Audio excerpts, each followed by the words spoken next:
ambition is and what forms ambition should be shown and how ambition can take you to the top. All we doing is putting the mirror up and showing you that yes, we saw it, yes, we got it, and yes, we're doing it.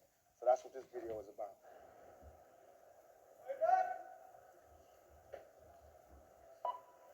All right, I'm going to let you guys do most of the talking. So, no doubt. Speed, you ready?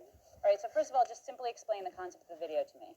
What we're trying to do is use intellect while we rapping. So what we wanted to do is, since everybody feel like it's their duty to say how we are portraying gangsters and gangster music and we are dirtying up the airways of people's houses with gangster music, we wanted to put the mirror up to show you where we got these gangster ideas. So we took all these scenes out of classic movies with gangsters in it. Not gangsters from Compton or gangsters from Watts, but gangsters from Chicago and gangsters from New York and gangsters from Italy. Gangsters, not gangsters named Do Dirty and Snoop and Tupac and the Daz and Corrupt, but gangsters named Lucky Luciano and Mafioso and Tony Corleone and John Gotti, Al Capone and Nitty, all of them. I'll get close to Snoop. Get close, I want to get both of you in there. Is this something that you guys came up with the concept and pitched it to Suge, or? I said, whenever you're ready, let me know so we can do the video for two of Amerikaz Most, because he was going through the court thing. I said, just let me know. So he's like, I'm ready. And he's like, this is what I want. I said, what scenes you gotta have in there? Because all we do, me and Dog, we finna do a movie together called Two Strikes. So all we do is watch old movies. So all we would come together and be like, did you see this? I'd be like, nah. Did you see this? And he's like, oh yeah, I saw that. I'd be like, this scene right here. And we put it together like that. So we never really sat down and was like, I'm gonna give you this, I'm gonna give you this. We both know what wavelength we on. So he come up with an idea and I'll automatically be like, yeah, that's it. Same thing, vice versa. Plus, we wanted to show like the two styles. Me and Snoop represent, to me, my own opinion, we represent the nucleus of the entire ghetto.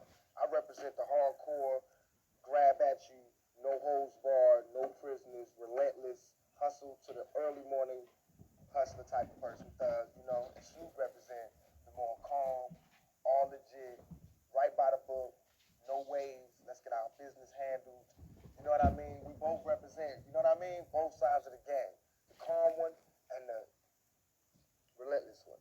And no one knows which side is more appropriate or which side is more profitable.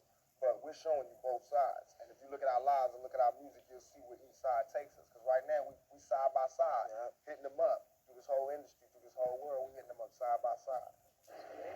Right. So how, last time I saw you was at the LBC video shoot. How are you popping up in this video today? Actually, these is all the homies and they got together to do this video for actually to do the song for Tupac's album. And now we getting together again to collaborate to do the video. That's what it say with the song, say, ain't nothing but a gangster party. So all the gangsters just get together and throw a little party and bring the cameras along so we can have a video. What's it like shooting videos for you guys? Do you find it an enjoyable process, or is it because all of you guys are together? Well, when they not stop, break, 5 minutes, let's set up this, then when it's like that, we don't like it. But when it's going smooth and we can just do a take, move to the next scene, do a take, then it's fun then. But when it gets down to the politics, nobody's getting along and it's just hectic. But this one is real cool, real cool. Looks like it's gonna be real fun. I can't wait to see it. So what I got on this, we're doing you ever see Reservoir Dogs? Yeah. Opening scene? Yeah. Same Okay. Stanley Kubrick kind of like, Yeah. amazing. So we're gonna have you guys being opened up from the back. You come out and it's like this has been planned. We already staged you guys. One camera's up here, one's up there. We got a high angle. The high angle is gonna see the bodies sprawled out and the pools of blood. Okay. This one's basically just gonna see the crumpled up bodies and you guys approaching us right this way. Okay. And then we'll go to performances right there on the spot. For the performance, I wanted to get out the car just like you explained. We sitting there, we could be, ain't nobody here to catch us or nothing, so we can still be out here doing the performance. Okay. Then I want a car to come, a police car, that detective, anybody scared, that's what make us run. Just crashed. We just got on the court. We leave court. Just crashed. We jump out. It's gonna be police laying down in blood right here. Police laying down in blood right here. The homies just did that. Daz, Nate, Sight, and Bogart. That's who they see. And but that's what they see coming out the car. You don't see them shooting or nothing. That's done. Only thing you see is them standing. Like that first part you see is just us. You just see us doing the performance part. Then after we finish the performance, at the end of the at the end of our lyrics for Gangsta Party, when it's just going on, like yeah, West Coast. That's when the car pull up. They all get out the car. Snoop, what's it like, sort of taking direction from Pac as you when you I mean, I know he know what he's doing, and I'm looking at it like this. He's a critic, a fan, and a friend. You know what I'm saying? It's the same way I am of him. And first of all, to look at it like that, you got to say, well, I like his music, and I know when he's tight and when he's not tight. So he's gonna correct me and say, well, look here, dog, that's the bomb.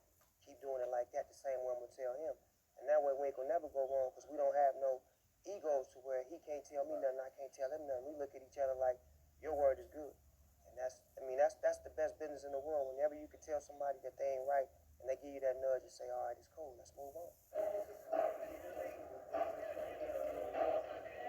Tell me just a little bit about the concept of this video. Is this something that Tupac and Snoop came to you and they said, we want to do this? How? Yeah, you know, Tupac is real creative. He basically want to know what he want to do on his own videos. And, you know, Snoop supports him.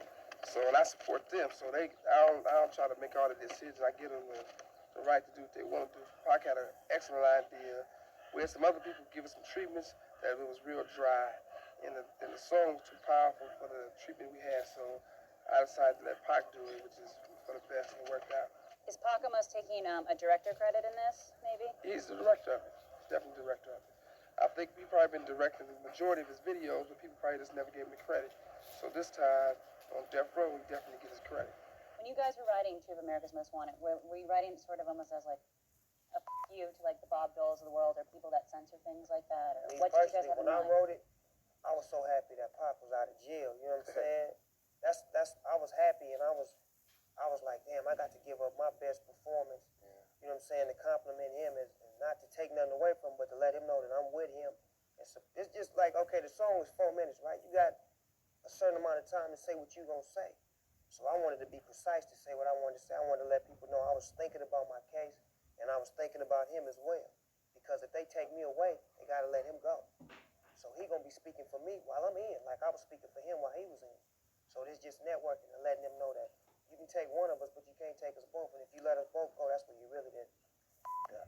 When I was hearing about who was the most dangerous rapper, it was always Snoop. And when it wasn't me, it was Snoop. And I was like, damn, we on the same record label. I know these people are really thinking like we are like the Antichrist. And I remember being in the studio and it'd be me and Snoop, and he had the son in there, and I was in there, and just being out of jail, you know, still having the emotional responses that somebody has when he just got out of jail for a year for a crime he committed. And he in there fighting a trial for murder. We in there with kids and just all our dreams in front of us, all our hopes in front of us, and doing that song was like irony. You know what I mean? Because it was like in the song we the big bad guys, but in real life, I mean, this dude is daddy. I mean, a doting daddy, like a pushover daddy. You know what I mean? And I'm just me. You know what I mean? So it's like when they look at us, it's like they look at us like two different people. So that's why Two of America's Most Wanted, although it is frighteningly true, it's really just like a joke. Is there definitely more collaborations of you two in the future? Do you guys think that you'll get back in the studio again together? Oh, we got like 5 songs. We did a whole lot of songs together. I know that, like, individually, when I've interviewed both of you, that you've always been a fan of Snoop's and you've always been a fan of Tupac's. Were you guys intimidated at all to work on the studio together? No, I mean, he bring the best out of me. You know what I'm saying? It's like Michael Jordan and Magic Johnson on the same team. Healthy. You know what I'm saying? When you look at it, look, the way we look at it is like myself, sometimes I look at it and think about the kids coming up today. How do they see us? Because I look at how I seen like Aretha Franklin and Marvin Gaye and all those people, the Temptations. You looked at them like giants. And when Marvin Gaye did something with the Temptations, anybody did something together, you felt that. You was like, whoa, man, it made you be together. You know what I mean? It made us be together because we felt them like, damn, these two giants can get together. So that's how it is when me and Dawg feel it. That's why I be telling them we gotta work. We gotta do songs with Mary because Mary's the new Aretha Franklin. We gotta do songs with Danny Boy. Danny Boy is Sam Cooke. We gotta do this. We gotta carry on the tradition. We might not say our things as sweet as they want us to say it, but we are to carry on that tradition. And when people go back to see what we was living like in 1996 and what was going on and how did we feel, I'm almost willing to bet my life, and I am betting my life, and Dawg is betting his life, that it's going to be our stories that they're listening to.